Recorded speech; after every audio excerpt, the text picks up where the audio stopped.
বিএনপির ভারপ্রাপ্ত চেয়ারম্যান তারেক রহমান আর তান বউ জুবাইদা রহমান রে হাজত হারানির রায়ের প্রতিবাদে সিলেটে বিক্ষোভ মিছিল করছে বিএনপি আর যুবদলে।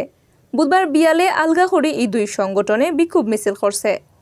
বিয়াল ৫টার সময় যুবদলের মিছিল টাউনের জিন্দাবাজার এলাকার মুক্তিযোদ্ধা গলি থেকে বারইয়া চুয়াট্টা গড়িয়া মহিলা কলেজের গেইটও গিয়া শেষ হয়েছে।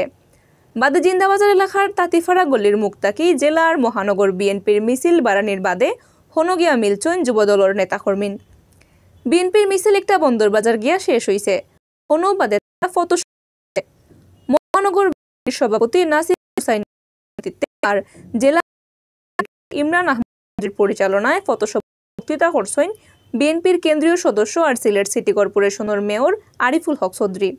সভাত তারেক জুবাইদারে হাজত হারানির রায়রে ফরমাইশি আর দুদকর করা মামলারে মিসা হইয়া ই রায়ের শক্ত প্রতিবাদ জানাইছেন বক্তাকলে। আন্দু জায়গা থেকে সম্পদ বানানি আর তথ্য লুকাইয়া রাখার অভিযোগে ২০০৭ সালে কেয়ারটেকার সরকারের আমলও বিএনপির ভারপ্রাপ্ত চেয়ারম্যান তারেক রহমান আর তান বউ জুবাইদা রহমানের বিরুদ্ধে ই মামলা করছিল দুদকে। সে সময় অ্যারেস্ট হইছিল তারেক রহমান। ২০০৮ ইংরেজিত বেইলে সারা ফাইয়া তাইন পরিবার লইয়া লন্ডন গেছ লাগি। এর বাদে আর দেশও ফিরত আইসইন না। জামিনে মুক্তি পাইয়া তিনি সপরিবারে লন্ডন গেছলা। গেছে এপ্রিল মাসের ১৩ তারিখ তারেক জুবাইদার বিরুদ্ধে ই মামলার চার্জশিট দেওয়া হয়েছিল। মামলাত ৫৬ জন সাক্ষীর মাঝে ৪২ জনের সাক্ষী লইছেন কোর্টে। আজ বুধবার বিয়াল ৩টার বাদে ঢাকা মেট্রোপলিটন সিনিয়র স্পেশাল জজ মোহাম্মদ আসাদুজ্জামানে ই মামলার রায় দিছেন। দুদকর করা এই মামলার রায়েও বিএনপির ভারপ্রাপ্ত চেয়ারম্যান তারেক রহমান রে ৯ বছর আর তান বউ জুবাইদা রহমান রে ৩ বছরের জেল দিছেন কোর্টে।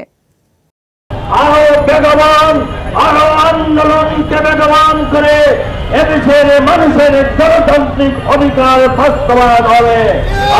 বিএনপি এবং তার সকল অঙ্গ সংগঠনের নেতা কর্মীরা এই তাৎক্ষণিকভাবে জেলা এবং মহানগর বিএনপি কর্তৃক আয়োজিত এই প্রতিবাদ সভায় সমবেত সকলকে মোবারকবাদ জানিয়ে এবং আগামী আন্দোলন কর্মসূচিকে আরো বেগবান করার আহ্বান জানিয়ে পরিবার বাংলাদেশের ইতিহাসে এমনকি পৃথিবীর ইতিহাস আমি বলবো কোন নির্বাচনে তিনি পরাজয় বরণ করেন নাই।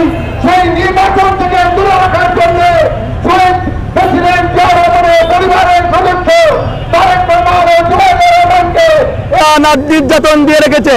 আজই তারই ধারাবাহিকতায়